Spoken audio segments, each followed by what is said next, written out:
Hello, lovely YouTubers. I'm Debs. Welcome back to my channel, Raina Reads Stuff. I am in my little book shack, and today I thought I'd do something that I haven't done before.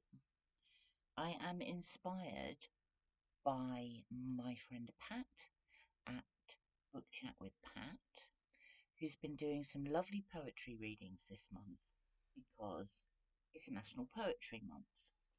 I am also inspired by Dr Jennie, who is the wife of Roy at Roy Reads Anything, who often does Poetry Thursdays and sometimes she reads her own beautiful poetry. So I am going to read some poetry from one of my favourite poets, who is Henry Normal. Henry Normal was born in Nottingham, and so this ticks the box for my reading around Nottingham and discovering why it's a city of literature. He is, in fact, on the board of Nottingham City of Literature. He is the co-founder of Nottingham Poetry Festival, and I've met him a couple of times at the Poetry Festival, where he's read his own poetry and also people have read their own poems. And for once, I was actually brave enough to read my own poems, which I found empowering. Anyway, Henry Normal was born in Nottingham. He is married. He has an autistic son who he describes as mild to severely autistic. His son often does the covers for his book. His name's Johnny. He has been he's had a very varied career. He's written things like The Royal Family with Caroline Aherne. He set up Baby Cow Productions with Steve Coogan, and they produced things like Gavin and Stacey and Red Dwarf. And he also writes poetry, which I like very much. So, I'm going to read 3 of his poems. And the first is entitled, "The House is Not the Same Since You Left." The house is not the same since you left. The cooker is angry. It blames me. The TV tries desperately to stay busy, but occasionally I catch it staring out of the window. The washing up is feeling sorry for itself again. It just sits there saying, "What's the point? What's the point?"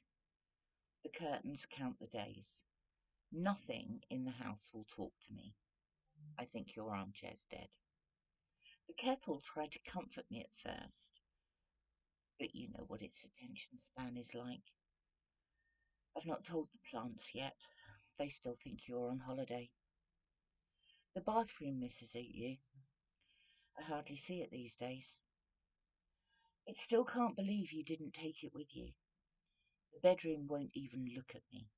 Since you left, it keeps its eyes closed. All it wants to do is sleep, remembering better times, trying to lose itself in dreams.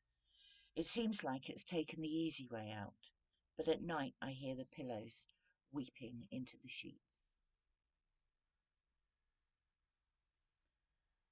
The second poem is called "Tinned Fruit and Evaporated Milk."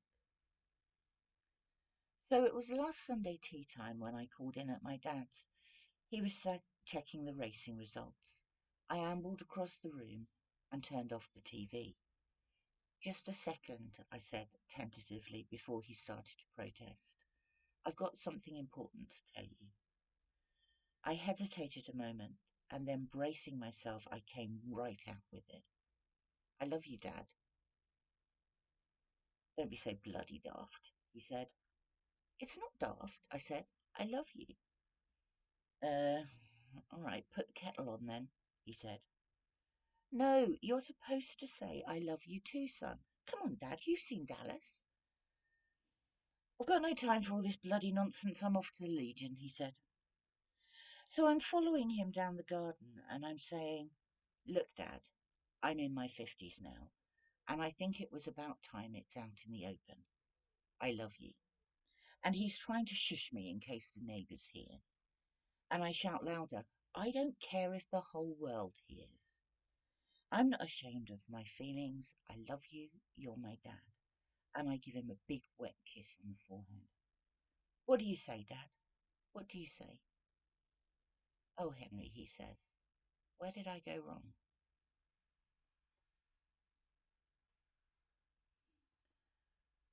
Finally, this one is called A Message to My Species.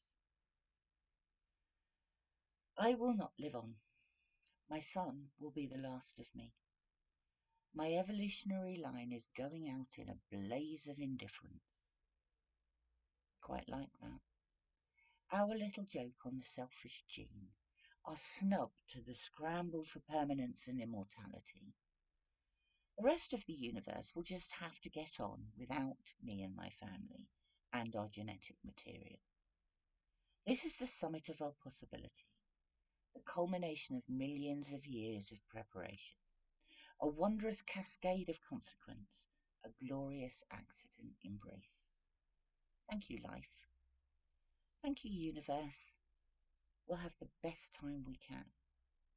Then you're on your own. Try not to fuck it up. That's it for today. Please like and subscribe if you'd like to. Thank you for popping by. I may do some more of these. Poetry's fun.